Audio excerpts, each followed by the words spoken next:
girl was 17 years old when they found her, laid out like a broken offering on the edge of the swamp. Her name was Abigail "Abby" Thorne, daughter of a single mother, last seen leaving her part-time job at Wayland's Gas and Grocery 2 nights before. The way she was found, stripped to the bone in some places, untouched in others, hands placed neatly over her chest like she had been posed, made it clear this was something different. Not just a murder, a message. I arrived in Saint-Mercier, Louisiana on a gray October morning, driving down a 2-lane road flanked by bald cypress trees, the kind that loom like twisted sentinels over the waterlogged earth. The town sat near the edge of the Atchafalaya Basin, where the land felt more like forgotten swamp than civilization. I passed abandoned sugar mills, their rusted skeletons still standing against the sky, and trailer homes with Virgin Mary statues out front, half sunk into the ground from years of flooding. Saint-Mercier wasn't much. A gas station, a church, a handful of businesses clinging to the edges of Main Street, and beyond that, a sprawl of farmland and dense, unnavigable marshes.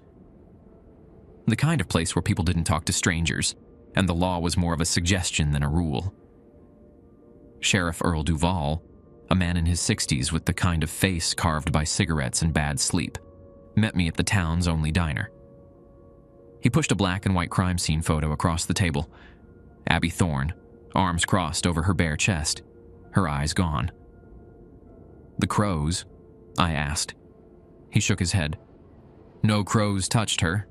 No gators either. We found her like that." He tapped the photo. "The eyes weren't taken by animals, Detective. They were scooped out. And whoever did it, they left her that way on purpose." I had seen plenty of dead bodies in my time, but something about this one felt different. "Locals say she broke the rules," Duval muttered, stirring his coffee absently. I frowned. "Rules?" He exhaled heavily, leaning back in his chair. "Every town's got superstitions. This one just takes him a little more seriously."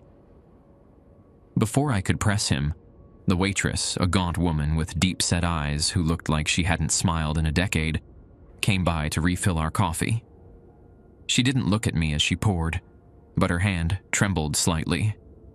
"You're investigating the girl, ain't you?"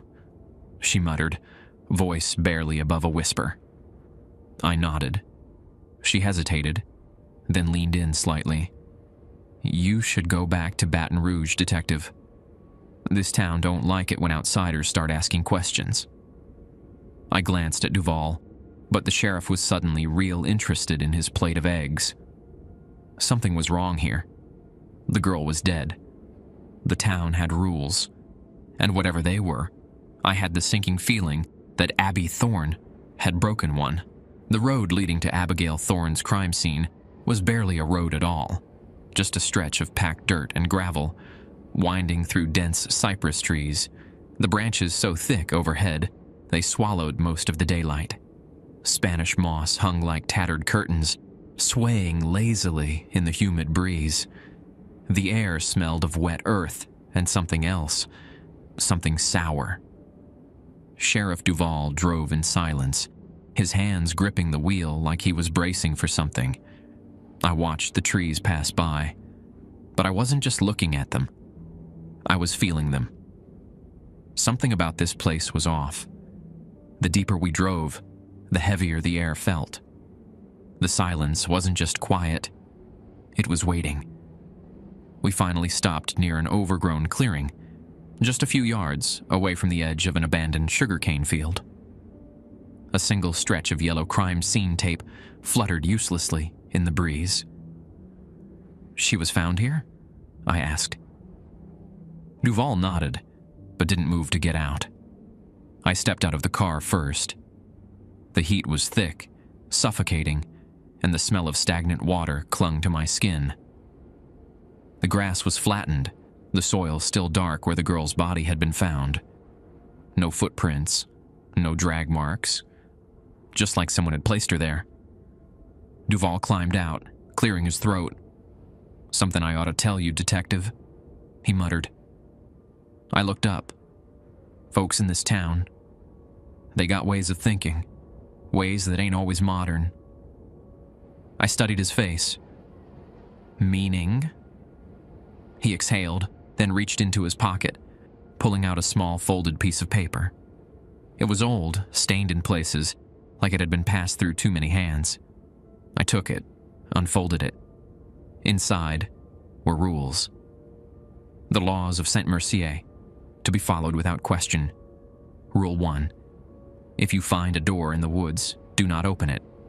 No one builds doors without walls. Rule 2. Never bring back anything taken from the water. Some things are meant to stay drowned. Rule 3.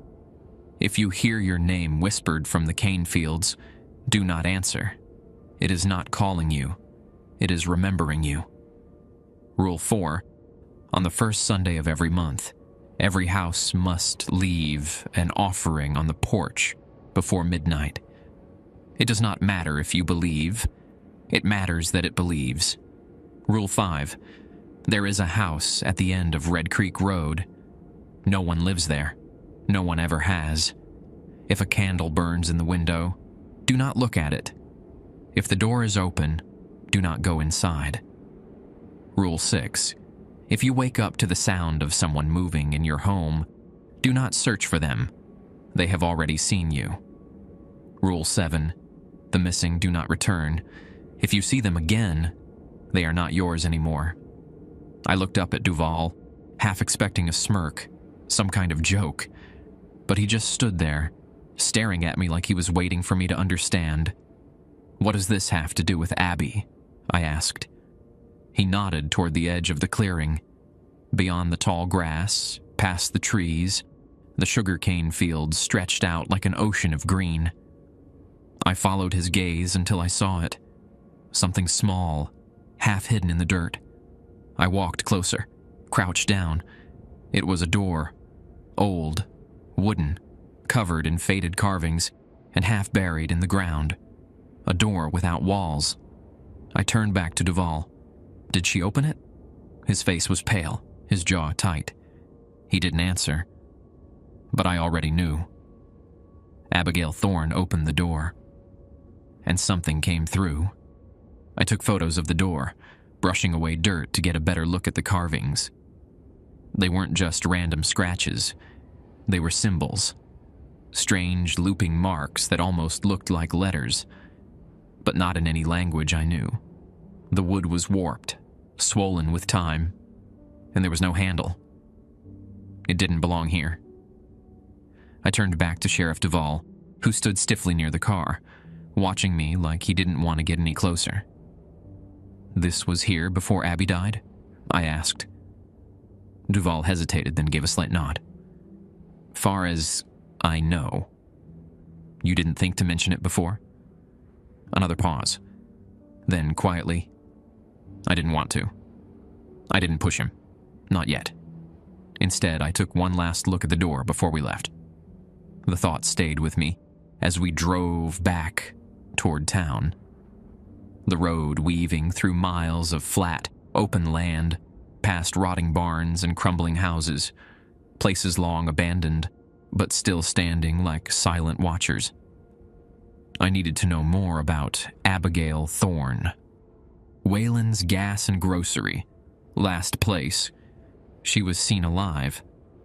Whalen's sat at the edge of town, a small, dusty gas station with a general store attached, the kind of place where the shelves carried equal parts beer, motor oil, and hunting knives.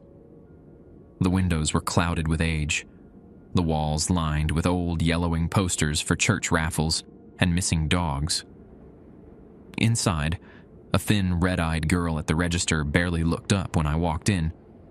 Name tag, Katie. I set my badge on the counter.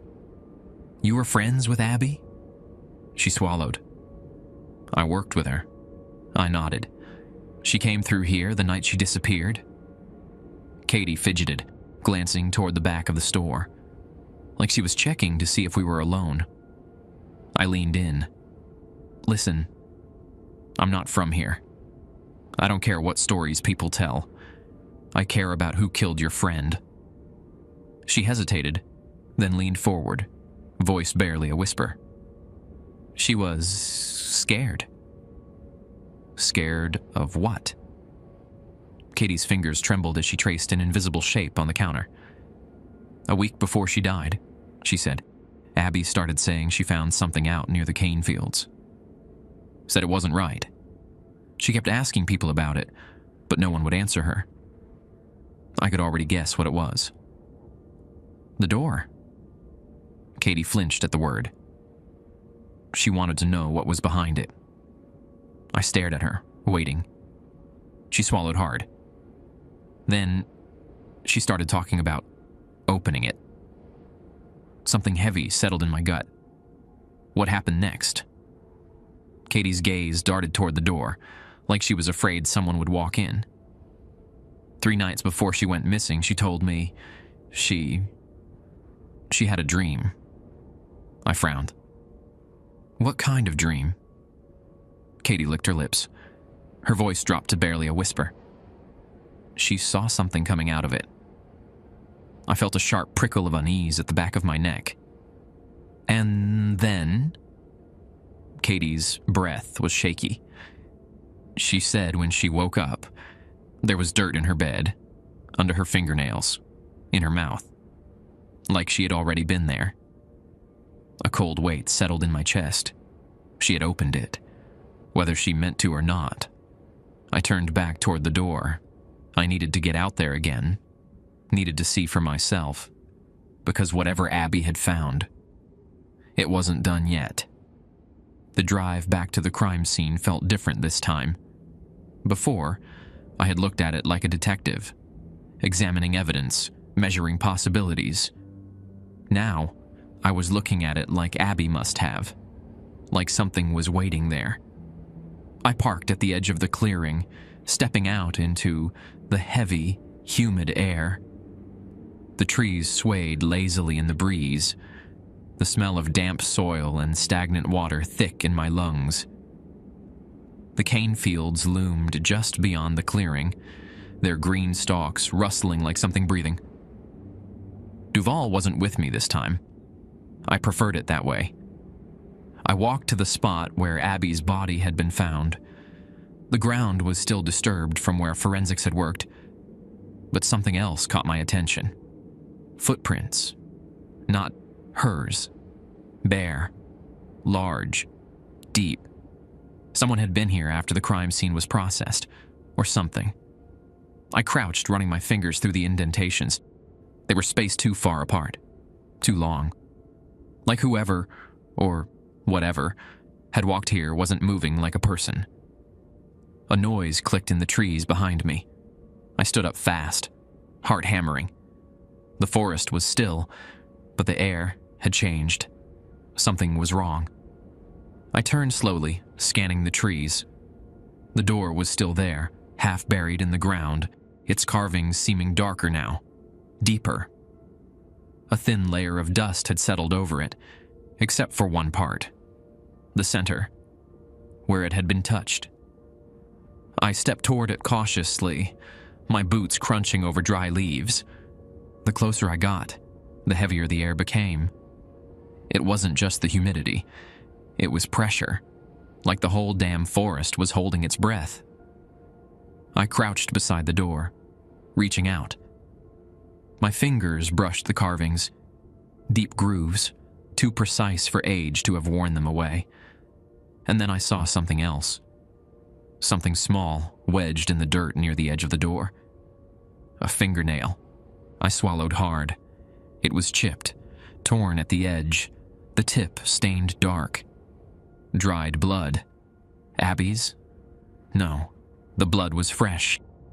A crackle in the trees behind me. I spun, hand reaching for my gun. The cane fields stretched out before me, silent and swaying. But something had moved. The sugarcane stalks on the edge were bent outward, like something had walked through. And then I heard it, a sound I didn't want to believe. A slow exhale. Wet. Ragged. Something was in the field, watching. My grip on my gun tightened. I took a slow step back toward my car, keeping my eyes locked on the broken stalks. A shadow shifted, tall, thin, not quite right. And then, just as I took another step, the cane moved. Something stepped back into the field. Slow. Deliberate. Like it was waiting. I stood there, heart hammering in my chest, my body screaming at me to move. But I didn't. I just listened as the rustling faded, and then the forest was still again, like nothing had ever been there. But I knew better. Something had stepped through, and it hadn't gone back. Go straight back to the station. Instead, I drove through town, past the empty streets and shuttered businesses, past the sagging porches where old men sat in silence, staring at nothing. The kind of town where people lived close together, but still felt alone. Wayland's gas and grocery was open, but I didn't stop. Katie had told me everything she could. I needed someone who wasn't afraid to lie to me. So I went to the church. St. Mercier Parish, a crumbling brick building with peeling white paint and stained glass windows that had darkened with age, sat just beyond the center of town. The cemetery beside it stretched toward the bayou, half-flooded, tombstones leaning as if sinking into the marsh. Father Etienne Rousseau had been the town's priest for nearly 40 years. A man who had watched generations come and go, burying more people than he baptized. When I found him, he was sitting on a wooden bench beneath the massive oak tree behind the church, rolling a cigarette with steady, wrinkled hands. He didn't look at me as I approached. "Afternoon, detective." I sat beside him. "You heard what happened to Abigail Thorne?" A slow nod. "Tragedy." I studied his face. "You don't seem surprised." Another pause. Then, in a voice dry as dust, "I am too old for surprises." I pulled the folded piece of paper from my pocket, the one with the town's rules, and smoothed it out between us, on the bench. His eyes flickered toward it just once, before he looked away. "Someone gave me this," I said. "Abby broke one, didn't she?" Rousseau took a slow drag of his cigarette. "It does not matter what she did," he said simply. "Only what was done to her." "What does the door lead to?" I asked. Rousseau sighed, tapping ash onto the ground. "It does not lead anywhere," he murmured. "It let something out." I exhaled sharply. "What did she let out?"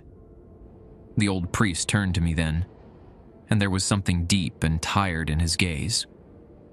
"She did not let it out," he said. "She just reminded it that it was here." A heavy silence settled between us. Finally, I folded the paper again, slipping it back into my pocket. "Who put the door there?" I asked. Father Rousseau didn't answer right away. Instead, he gestured toward the flooded graveyard beside the church. "You see the water creeping up?" he asked. "Every year, it rises a little more. Bury the dead deep as you want. Eventually, the swamp pulls them back." I frowned. "What does that have to do with anything?" His eyes darkened. "The door was put there to cover something up. But the ground shifts, the years pass, and things that were buried don't always stay that way." The hair on the back of my neck stood up. I stood, adjusting my belt, ready to leave. But before I could step away, Rousseau grabbed my wrist. His grip was thin, but strong. "Do not look for it at night," he whispered. "If you hear it moving, you didn't hear anything. If you feel it watching you, you are wrong." His fingers tightened. "And if you wake up with dirt in your mouth? Leave St. Mercier." I pulled away, heart pounding. I left without another word. The sun was starting to set, and as I got into my car, I realized something. For the first time since I arrived in Saint-Mercier, I did not want to be here after dark. I didn't go back to the station. I didn't go back to the crime scene. I drove to the motel on the outskirts of town, the kind of place that smelled like mildew and bad decisions, where the neon vacancy sign flickered weakly in the humid night. Room 6A. It wasn't much. A bed, a chipped wooden desk, and a bathroom with a mirror that had seen too many faces. I bolted the door behind me, tossed my keys on the table, and collapsed onto the mattress. The day weighed on me like a second skin.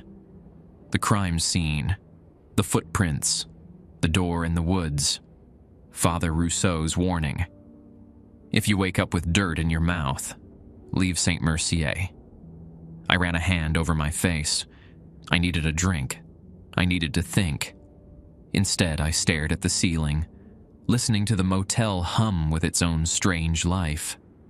The buzzing of the overhead light, the distant chirp of cicadas outside, the hollow quiet of a town that didn't want me here. Somewhere around 2 a.m., I must have dozed off. I woke up with the taste of dirt on my tongue. My eyes snapped open. For a long second, I just lay there, heartbeat hammering in my ears. The motel room was dark, but something felt wrong. My mouth was dry, gritty. I sat up slowly, swallowing hard. The taste was unmistakable. Soil. I reached up, touching my lips, then ran my fingers over my tongue. I spat onto my palm.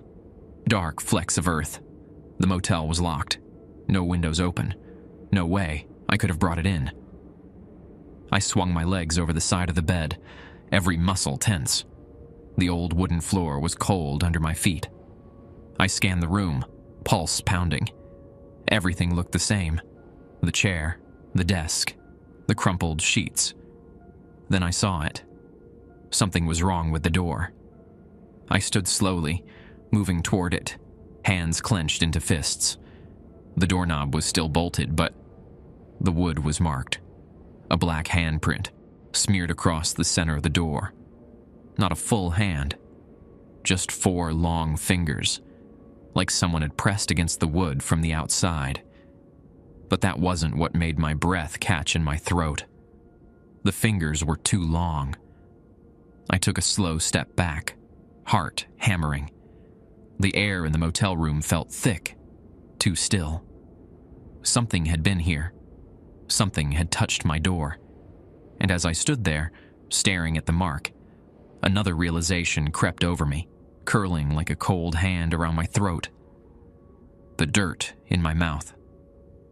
The last thing Abby Thorne told her friend before she died. I woke up with dirt in my bed, under my fingernails, in my mouth. She had opened the door, and now it knew me too. By the time the sun rose, I had already packed my bag. I hadn't slept. I sat on the edge of the motel bed, watching the light creep through the thin curtains, painting the room in muted gold. The black handprint was still on the door. The dirt in my mouth still clung to my teeth. I needed answers. So I drove. Sheriff Duval's office was a small, sun-bleached building at the center of town, just a few doors down from a barber shop that had long since given up on customers and a post office that only opened 3 days a week. I pushed through the door.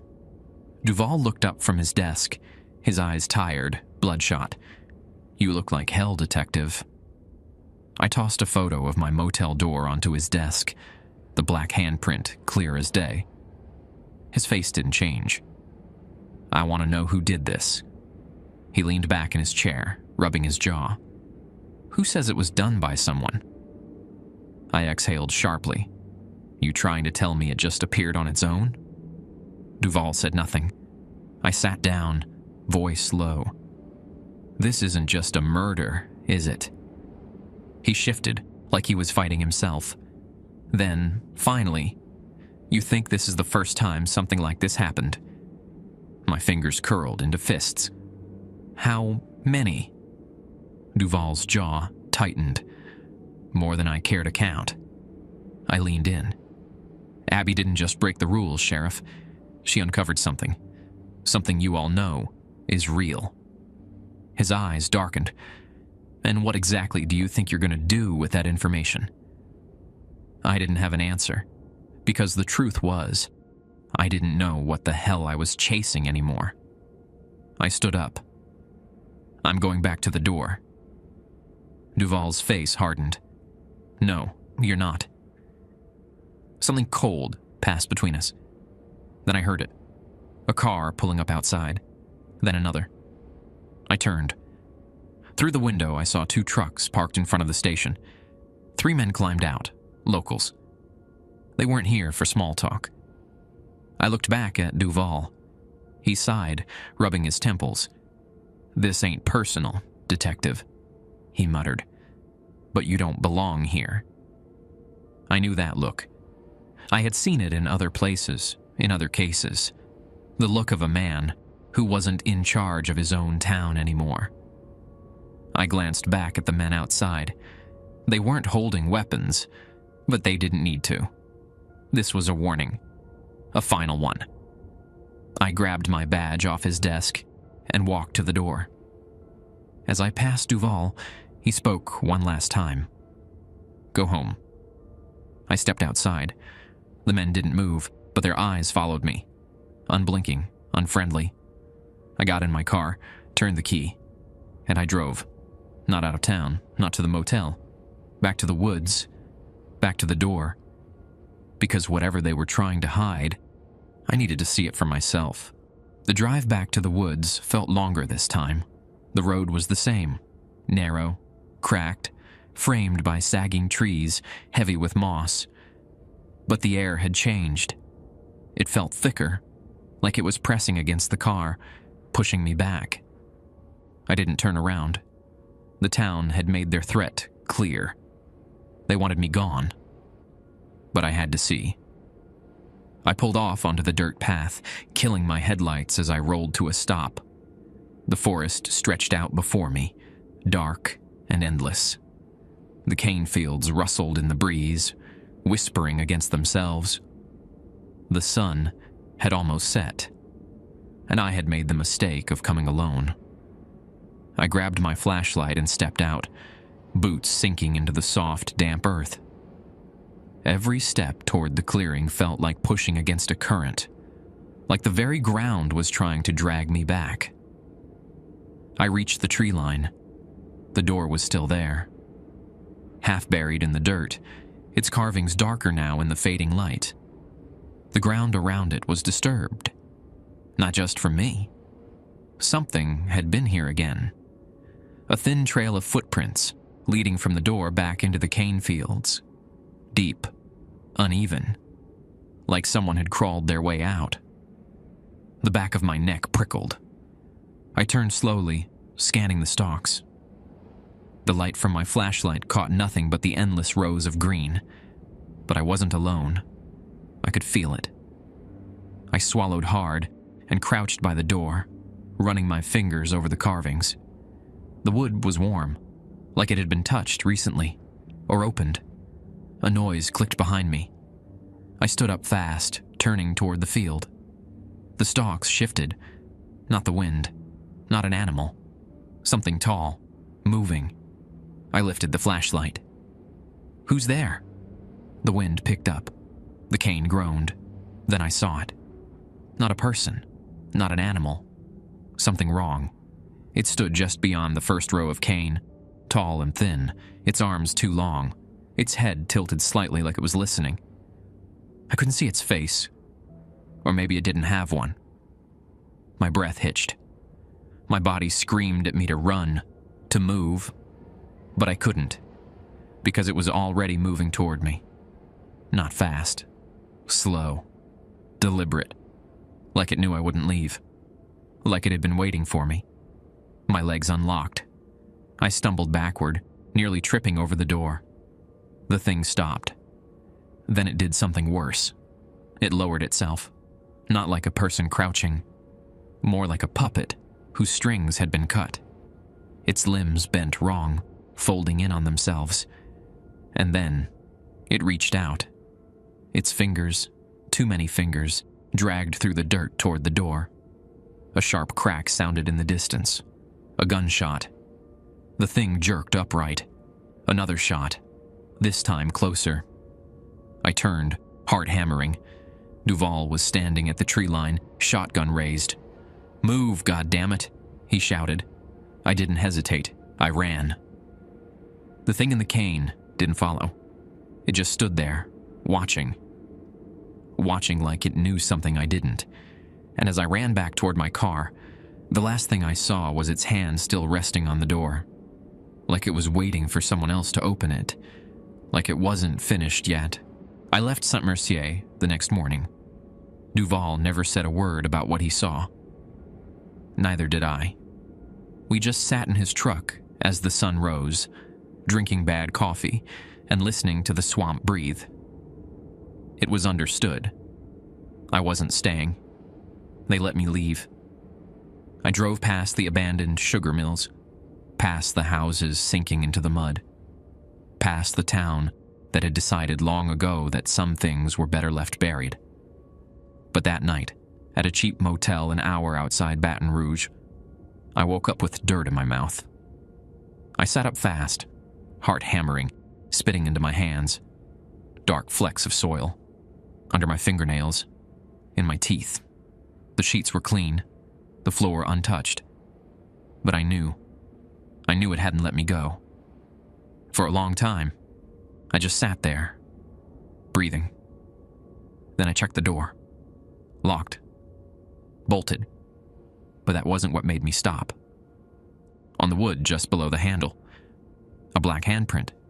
The same mark from my motel door in Saint-Mercier. Only this time, there was something different. A smudge near the fingertips. Like whoever, or whatever, had left it, had pressed harder. Like it was getting closer. I stood there, my body cold despite the thick Louisiana heat, staring at the mark.